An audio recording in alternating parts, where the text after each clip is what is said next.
Being multi-passionate and having a range of interests comes with challenges sometimes, and I don't know if anyone else feels like this, particularly those of you who are creatives, that there's different qualities of energy required for different kinds of projects, and sometimes it's strategy, sometimes it is creating reports, sometimes it is doing funding applications, sometimes it's trying to make sure that there is space available for you to actually dip into practice and be nourished by your creative practice. And there isn't, I feel, in the current climate at least, unless you're fortunate to have a multidisciplinary team around you, in a kind of a fixed space or a super accessible way of plugging into that support framework where the space in between these different disciplines or skill sets is bolstered and supported by colleagues or those that are there to kind of lean on or bounce ideas off of, soundboard, reflect. And I think many of us don't have that in kind of early stage career, or we're in the process of trying to build and establish that in a way that feels good for us and reflects who we are and what our kind of objectives are and what we're trying to achieve. So when that is not in place and you are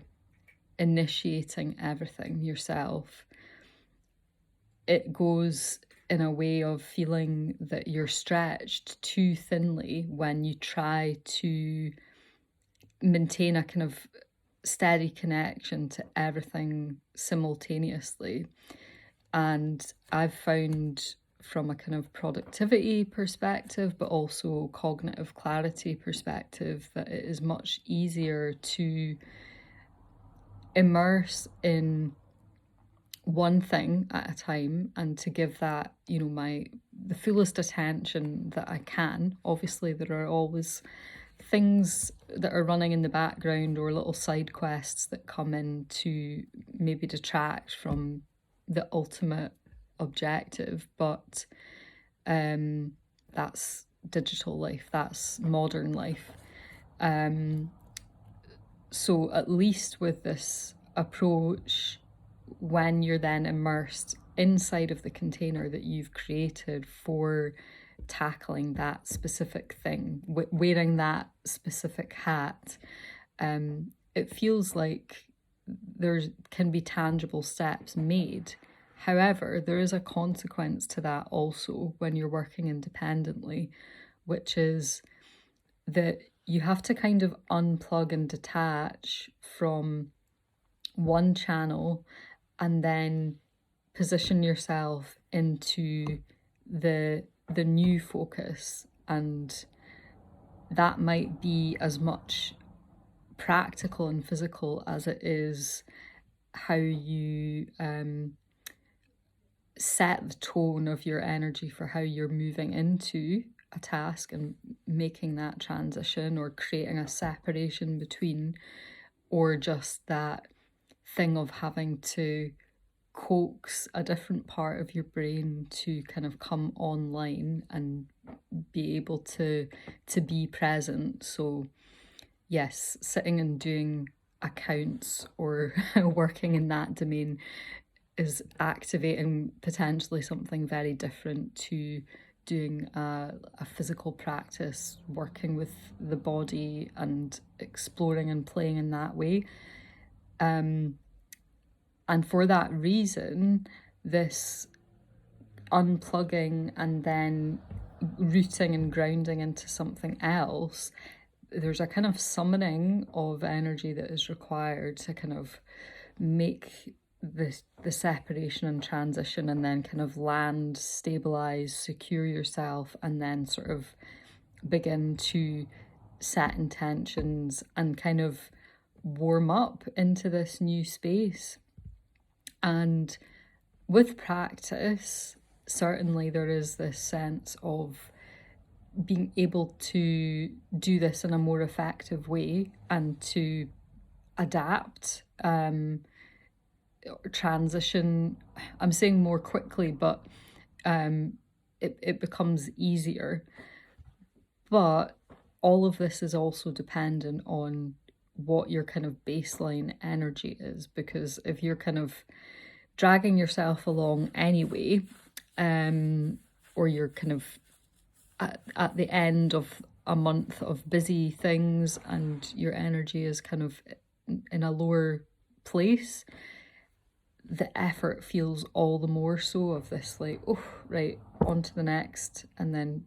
working in that space for a bit, and then picking yourself. It's like picking your rucksack up and then putting everything inside, continuing on the journey, and then stopping, and then unpacking some different tools, and then studying that map for a while. And so the process continues. But obviously, as you continue to walk this meandering pathway, stopping at different sites of interest, you are building a quality of strength. You know, it's like strength training that muscle, practicing that activity of being adaptive and responsive to different aspects. But I think it's good to check in with other people that are maybe working solo in this way as well, or for the most part working solo, because there have definitely been periods in my life where I've felt the weight of that independent exploration in a kind of heavy way, or in a way that I'm like, am I enjoying this? Am I feeling well resourced to be able to keep approaching this strategy in a way that is actually getting me the results that I want to, or meeting them within certain time frames as well. So I think it does become easier when we have opportunities to connect with others and kind of affirm, like, oh yeah, this is quite difficult, or here's a tool or resource that I use that's maybe like supportive to energy levels, or it's something to do with refining workload or reducing that kind of like cognitive busyness, and refining and simplifying tasks, which can be kind of translated across the board. And those conversations can be really useful, helpful, clarifying, affirming. And yeah, like this funny thing is that, you know, you could be walking up the mountain path, and you're on a solo mission, but meeting somebody along the way, either that's kind of also going up the hill or coming down the hill, that can give you a bit of data or information about, oh, like the next part is a bit tricky, or, you know, just there's a moment of connection and acknowledgement about, like, this is quite a steep and challenging aspect of the journey. That moment of connection can energize you and kind of fuel you up and support you in that next like portion of the process. So yeah, I think that it goes to say that even as we're in this process of trying to maybe build more tangible peer support or professional support infrastructure that is bringing everything into maybe under one roof, or at least into a space of reach that feels like it is not too far away from us, so that, yeah, when there is some additional skill set or reference point required, that it's like going to the bookshelf and pulling something off the bookshelf, or as easy as opening the computer and setting up that meeting with someone. So that does take time. It takes time as you are building and strengthening your sense of trust and confidence in your approach to building that and designing that in the way that you want and in a way that feels ultimately safe. So there's a lot to be said for that as well. But I just wanted to reflect that today because it's kind of something that I've been thinking about, and I do feel like I'm probably coming out of